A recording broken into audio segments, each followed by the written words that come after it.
Venezuela ஜனாதிபதி Nicolas மதுரோவுக்கு எதிராக America மிகப்பெரிய அளவிலான தாக்குதலை நடத்தி அவரை பிடித்துள்ளதாக அதிரடி தகவல்கள் வெளியாகியுள்ளன. ஜனாதிபதி டொனால்ட் ட்ரம்ப் தனது சமூக பக்கத்தில் வெளியிட்டுள்ள பதிவில் வெனிசுலா மற்றும் அதன் ஜனாதிபதி நிக்கோலஸ் மதுரோவுக்கு எதிராக அமெரிக்கா வெற்றிகரமான தாக்குதலை நடத்தியுள்ளதாக தெரிவித்துள்ளார். இந்த நடவடிக்கையின் போது ஜனாதிபதி நிக்கோலஸ் மதுரோ மற்றும் அவரது மனைவி ஆகியோர் அமெரிக்க படைகளால் பிடிக்கப்பட்டதாகவும் அவர்கள் விமானம் மூலம் நாட்டிற்கு வெளியே கொண்டு செல்லப்பட்டுள்ளதாகவும் ட்ரம்ப் குறிப்பிட்டுள்ளார். அமெரிக்க சட்ட அமலாக்க அமைப்புகளுடன் இணைந்து இந்த ரகசிய நடவடிக்கை மேற்கொள்ளப்பட்டுள்ளது. இதுகுறித்த கூடுதல் விவரங்களை வெளியிட இன்று காலை 11 மணிக்கு மார்க் அலாஹோவில் செய்தியாளர் சந்திப்பு நடைபெறவுள்ளது. இன்று அதிகாலை வெனிசுலாவின் தலைநகரான கராகஸில் பல இடங்களில் சக்தி வாய்ந்த குண்டுவெடிப்புகள் நிகழ்ந்தன.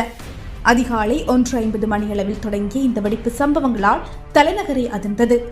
அரசு அலுவலகங்கள் மற்றும் முக்கிய ராணுவ நிலைகளை இலக்கு வைத்து வான்வெளி தாக்குதல்கள் நடத்தப்பட்டதாக சர்வதேச ஊடகங்கள் தெரிவிக்கின்றன. தாக்குதலை தொடர்ந்து கராகஸின் பல பகுதிகளில் மின்தடை ஏற்பட்டுள்ளதுடன் வான்வெளியில் போர் விமானங்களின் சத்தமும் கேட்டதாக செய்தியாளர்கள் தெரிவிக்கின்றனர். இந்த தாக்குதலை தொடர்ந்து ஜனாதிபதி நிக்கோலஸ் மதுரோ தேசிய அவசர நிலையை அறிவித்திருந்தார். மிராண்டா, அரகுவா மற்றும் லாகுவைரா ஆகிய மாகாணங்களிலும் தாக்குதல்கள் நடத்தப்பட்டுள்ளதாக வெனிசுலா அரசு தரப்பில் கூறப்பட்டது.